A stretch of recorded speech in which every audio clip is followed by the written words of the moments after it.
Hi, welcome back. I'm going to do a quick share with you of another flowish style journal, supply style journal that I made for a dear friend. She loves children's books, so that was my focus.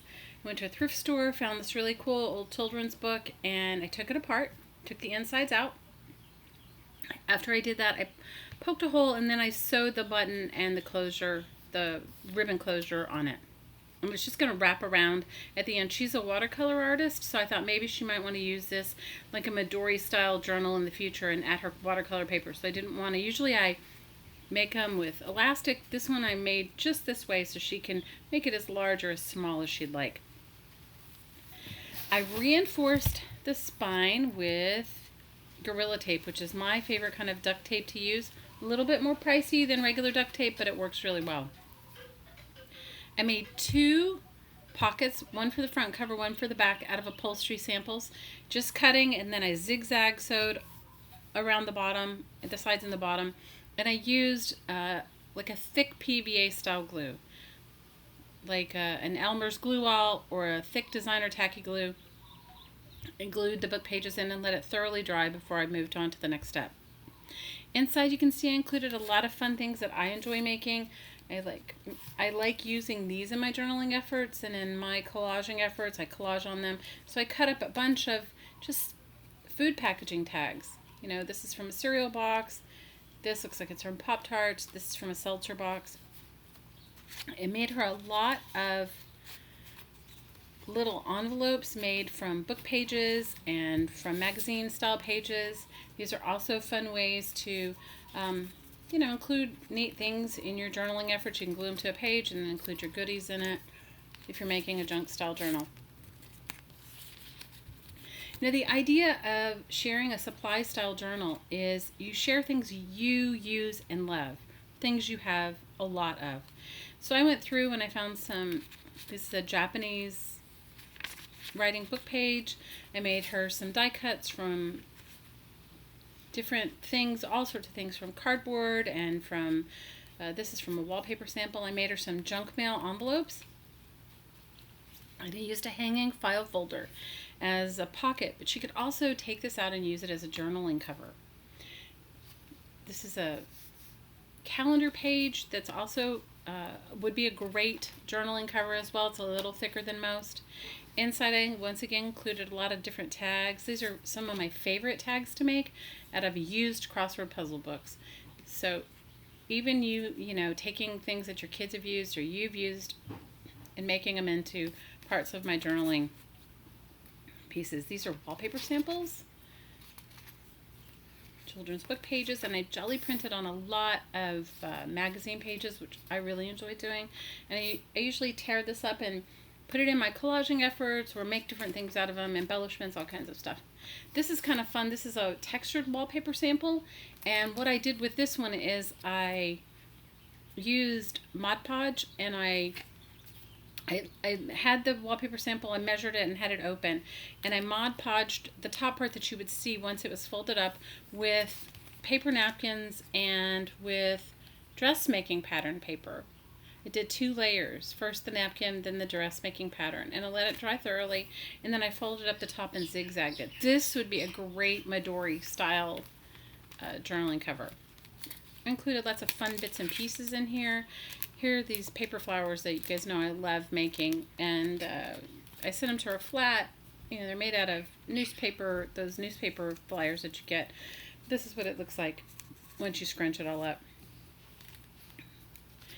So it's just a fun way to share your things that you enjoy. I used lots of different bits and pieces of things I enjoyed in here.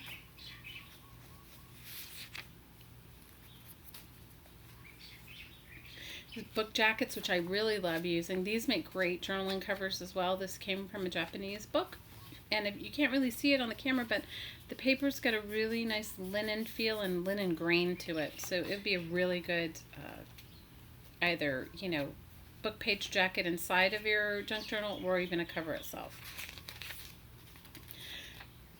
These are Spanish magazine pages, and I sent her things, patterning envelopes, which I love, these security envelope patterns. More jelly prints.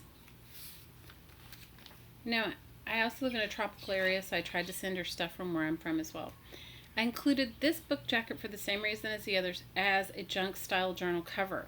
If you are going to use, my tip on using these style book covers for making your junk journal covers is, if you're going to use ones with shiny surfaces, you definitely need to sand them before you add even your collage work to it. So just take a fine grit sandpaper and sand the cover to rough up the slick surface of it. Then you can use your gesso or even just white acrylic paint or just collage on top. And they're really thick, so they make really great journaling covers.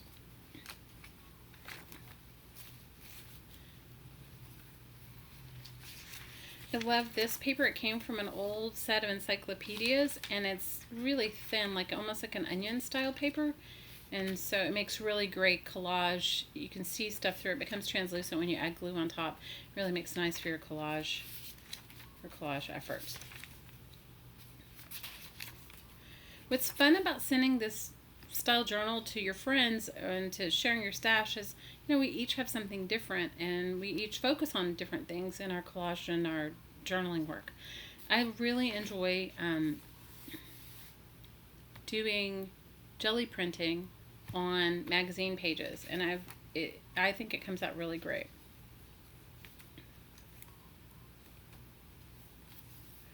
So as you can see, this is just a fun, whimsical selection of things that I've made and collected for her with her in mind. I did include some paperclip embellishments. I made these from tea box tags, and you'll see I have some magazine embellishments, magazine paperclip embellishments as well. This is from a Kleenex box, and I used a tab die, and then I glued it onto paperclip so she can use it anywhere. You can see I also included some fun fibers and different things that I have in for her planners that I have in my journaling stash and my stash of fun things. I loved this. Don't see too many elephants in magazine ads, but I liked it. I think this came from a Spanish fashion magazine. This is one of those paperclip embellishments that I make for magazine pages. So this was just a jewelry ad that I cut the big diamond off the ring, and then I glued it onto some thin, like a Ziploc baggie box or a pasta box, and then I cut out another piece and I did a hidden paper clip on it and glued them together. And then I added some dimensional glaze, some diamond glaze, that dimensional adhesive. It adds a shiny surface and a hard coat. It's just fun, whimsical things to use in your for your planners or journals, and just things that you have that may be different than they do. This is the front of that Japanese book cover.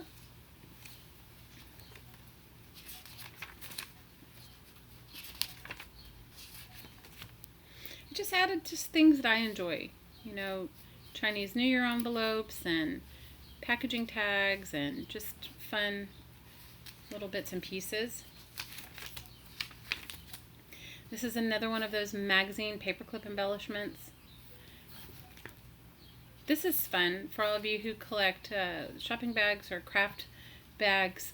To run this through your embossing folder in your die cutting machine makes great texture, and you can use it in your collage efforts. You can even use it to jelly print with, and use it as a plate for your jelly printing. It works good as well. If you added a glue on top to harden the surface, you could use it over and over again as a jelly plate, marking tool. More tea tags, and this is kind of fun. I used the Tim Holtz Tattered Florals die, and I cut up upholstery samples, and then I just layered them and sewed them on top, and then I glued it on to a small clothespin. And this is a fun way to just add some color texture to your journal. You could even use it as put a magnet on it, put it on your fridge, or use it as a binder clip. I think it looks cool. I added lots of little fibers and bits and pieces to the top. This is fun. I was inspired by my friend Diana, and she sent me some of these. I hadn't made any before. She sent me some mail she sent to me. She sent me some paper flowers. Paper feathers. And so then after that, I went on YouTube and I watched a video by a very inspiring YouTube artist named Secret Soto, and I'll include her link in my description box below. And she shows you how to make these. I jelly printed mine and made them out of magazine pages. So you can make them out of anything. So I thought it was a fun way. And then I, folded it in half and glued this I think it's recycled telephone wire. Somebody gifted me a large bag of it, so I'm not exactly sure what it is. I think in Secret Soto's video she uses floral wire. So I think you can use anything, pipe cleaners or anything. This is just what I happen to have. So I think they came out kind of cool.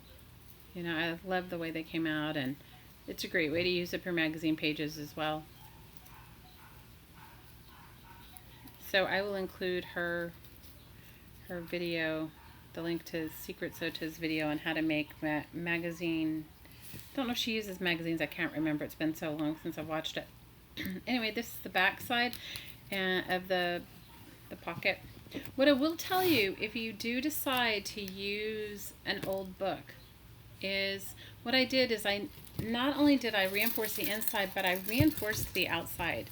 I used a layer of Mod Podge, and I actually did 2 coats of Mod Podge, laying the book flat just in this little area where the spine was going to get the most use. Just because the book pages were cracked, the book cover's old and it was cracking. So, you can, if you reinforce the inside, don't forget to reinforce the outside, especially if you're going to use it like this or in a twine binding. The idea of these supply style journals is that you can reuse every single bit of something that you send to someone. So my thought when I made this for her was that maybe she would put some grommets in it and use it as a Midori style watercolor book, because she's a watercolor artist, or a Midori style where she could put some grommets in and put some elastic in and use it. So I did want to make sure that the spine was very durable and withstood the use. Now she may not do it at all. She may, or if you wanted to sew through it, and use the long stitch, that it would hold up. The closure is just really super simple. It's just a wrap around ribbon, and then you just circle it around like once, and then it holds it shut. I did make her a journaling charm, and I made her journaling charm out of a soda can. Actually, it was, I think, a Rockstar can. I loved the color of it, and you have to punch the holes first. I used a circle punch, and then I ran it through my embossing machine, my die cutting machine, with an embossing folder. You do want to, if you're going to run it through and use your embossing machine, put a layer of paper towel or something in there so that so if you run them too much, or if the pressure's too tight, you'll crack your aluminum cans. And I didn't paint on it or anything. Usually I do, but I didn't. I just like the color of the Rockstar can. Then I added it to some vintage chain and added some seed beads to it and a paper clip on top. Anyway, I hope you enjoyed my little flip through, and as always, from my heart to your heart, I'm sending you so much aloha. Have a crafty day.